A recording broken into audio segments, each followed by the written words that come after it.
Hi everybody, Leo Babauta here from Zen Habits. Happy to be here with you. I'm having an amazing day. I hope you are as well. And for this video, I'm going to talk about something that I've been doing since before the pandemic. So I think probably like 7, 8 years now. And it's something that I call Sacred Bow. It's a challenge that I do for myself every December, and I invite people to join me, people in my community. And what I do is I invite you to come into my Fearless Living Academy, which is my membership program, where there's tons of other stuff like courses on changing habits and creating an impact and finding your purpose. There's a community and a lot more. Trainings in mindfulness and facing the things that we're avoiding. But as a part of Fearless Living Academy, we have the Sacred Bow Challenge. And I think of this as a bow, kind of like you're bowing to your year. So this is a thing that I do at the end of every year to review and reflect on my year, to deepen my learnings, to see what I can get out of the year, kind of like mining the gold out of it, but also to let go of any kinds of judgments that I might have, any kinds of disappointments, any emotions that are there to be expressed. So there's a letting go component of it. And then finally, setting my intentions for the coming year and setting the structure to hold those intentions. So it's kind of a two-part thing: is reviewing, reflecting, letting go, and then setting those intentions, setting up structure so that you actually keep to those intentions. So I'm going to talk about that in this video because I think it's an incredible process that is really the best thing that I do every year. And so many people have gone through it and really have loved it. So if you want to join us, check us out, Fearless Living Academy. We'll put the link below. But um, but what I want to do in this video is talk a little bit about the reflection process. So reflection is something that I think is a really beautiful thing. It's one of the key tools in self-improvement, in changing your life, and really like having some of the old stuff get seen and then let go of. But a lot of people don't like to reflect too deeply on things that they might consider like failures.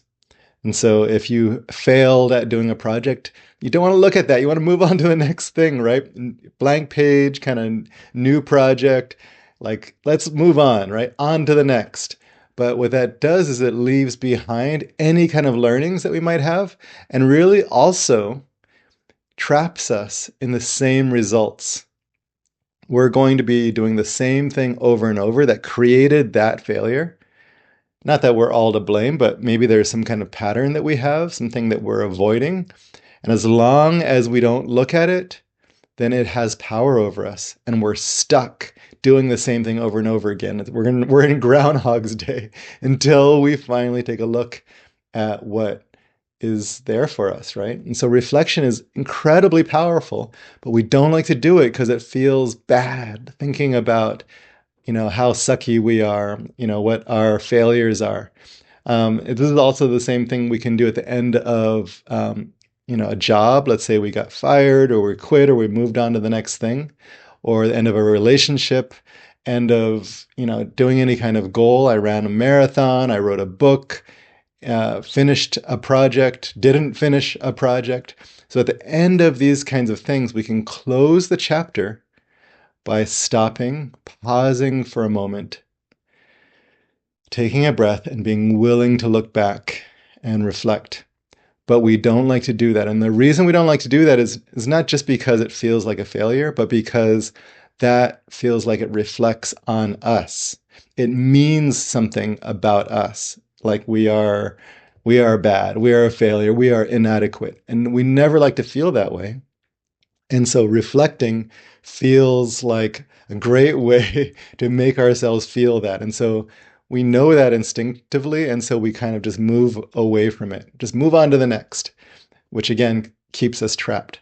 And so reflection is an incredible tool if we can allow ourselves to slow down and actually reflect, review, and look back.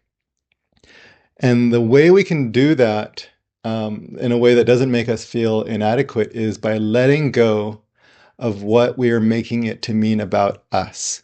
We are creating that meaning. It in and of itself is just an event, and then we take that event and say, oh, that means something about how good I am, or I'm not good enough, right?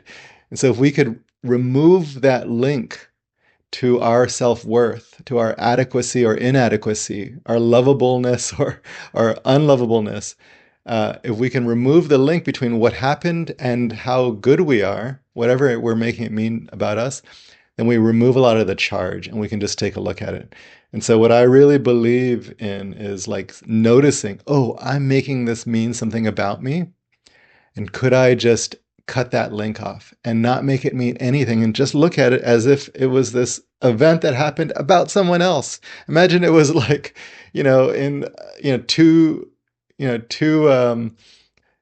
states away or countries away from you, someone was doing something and you're like, oh, how interesting. This happened to that person, right?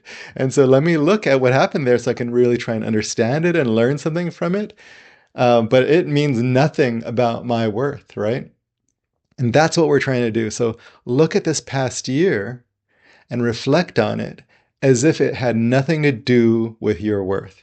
It doesn't mean anything about how good you are, how powerful you are, how smart you are, how competent you are, any of these kinds of things. All it means is that there's some information in there that we can take out and learn something about what we can change going forward so we don't keep getting the same failure or same results. Or maybe there was some good stuff, right? Some gold we can mine there that's like, wow, I did this time. That was different. And that actually helps me going forward because I can try that again, right? It's like throwing some spaghetti and see what sticks to the wall. It's like, okay, that worked. Let me try and do that again. But then the stuff that fell down, that didn't work. Let me remember that. So you take some notes. And if you continue with this self-reflective process on a regular basis, it really deepens your learning, helps you to improve going forward every single year. Now, I like to do this in different periods. So I actually like reflection on a daily basis at the end of your day if you have just a couple of minutes to reflect. But if you don't do that, definitely on a weekly basis. I like to do it Sunday or Monday. It's just reflect like, how did my past week go? And I like to hold myself accountable as part of my structure for my year every Monday. But I'll just spend a little bit of time reflecting. Oh, interesting. I've been avoiding this thing. Okay, what do I want to do this week to change that? I also like to do a monthly reflection process. And this is baked into Fearless Living Academy. So if you're in there, we do these things regularly. But I personally do it every month. And one of the amazing things is I also do this every year in the Sacred Bow Challenge. But because I'm doing it every month, I can just look back at my monthly reviews and be like, oh, in January, here's something that happened. February, March, April. And so I can actually just look at my monthly reviews in my yearly review. So I actually way easier now. When I first did the yearly review, I wasn't doing the monthly reviews. And it was really hard because I'm like, I don't know what happened back in March. So what I do, I still do this now, but what I did at the time was I looked back on my calendar. Oh, I did this trip in March. Oh, I did this project. Oh, I did this presentation. Oh, I did this conference. Okay. So I start writing all the things down that happened in these different months. And I looked at, okay, what were my goals? How did that go? I looked at my projects. I look at personal things like fitness and, learning. Am I reading? Am I meditating? Am I studying Zen? So these are all things that I look at, and I sometimes will look back on past emails or different materials that I have. But the calendar is a really big one for me. It reminds me of what happened. And if I wrote anything down about any of this stuff, great. I just pull that out, and then I start to review my year looking at these materials. So I'll go through the process with you in Sacred Bow if you come into Sacred Bow. But for this video, I really just wanted to talk about the power of reviewing and reflecting and how we can let go of some of the meaning about ourselves. Now, I also really believe in practicing some self-compassion, some kindness as we go through this. It's like, I didn't meet my expectations, which is true every year. You won't meet all your expectations, but then you can kind of be kind to yourself about it. And instead of being discouraging or harsh, you can be encouraging and loving. And this really starts to shift your relationship to yourself and also of not hitting some targets, which is going to happen always, right? So you start to shift that and feel more empowered about setting targets, because it's like, oh, that doesn't mean I'm crappy. I'm not going to be harsh on myself. It just means there's something to learn from that, and I can be kind to myself. Another part of this process that I think is really important is letting go of whatever needs to be let go of. And this is something we do in the Sacred Bow Challenge, is just look at like what needs to be let go of. Sometimes it's emotions and I need to express them. Sometimes it's some kind of judgment of myself. Sometimes it's something else. And so maybe I let go of a goal that I thought I wanted to do, and now it's like, actually, I don't really want to do that right now. And so I let go of that. And so in the Sacred Bow Challenge, in this reflection process, I like to practice a letting go of a lot of different things so that I can kind of enter my new year clear of all of that, feeling complete, empowered, whole, and ready to move into the next thing. And so in Sacred Bow, we also set intentions for the coming year and structure, but you can go into Fearless Living Academy and do that with us, and we'll walk you through all of that. But for this video, I just wanted to talk about review. One thing I want to note is, the cycle of week, month, and year are all calendar based, which is fairly arbitrary, right? It's like, why do it in December? Why not in June, right? You totally can do it in June. You could do it in May. I don't really care. But one thing I really like about December is, for me, moving from a tropical island where there is no winter to the States where there's winter, and it's not that cold in California, but it is colder than Guam, where I'm from. I really had to adjust to the period of days getting shorter, things getting darker, everything getting colder. And I felt really disempowered about that.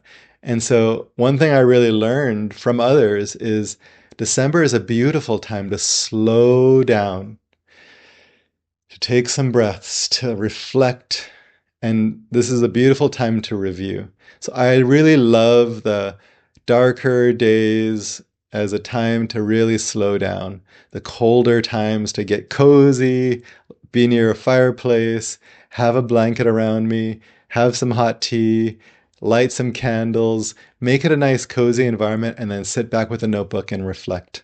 This is a beautiful time of our year if you're in any place that has darkness and winter, to really slow down and reflect. You can't necessarily be outside as much as you were in the summer or autumn, and so winter is a great time to stay inside, slow down, to hibernate a little bit, and to really just let yourself reflect. And so that's something that I really find beautiful.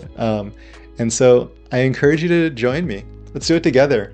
We share some stuff as we go through the process. You can ask me questions. I do a live webinar for our Fearless Living Academy members to walk them through it in the first week of December. And there's videos on this. There's a whole community and a lot of other great tools to help you to actually make the most of this year and set up next year to be a success. I invite you to join me. Come into Fearless Living Academy. Thanks, my friends. I'll talk to you later.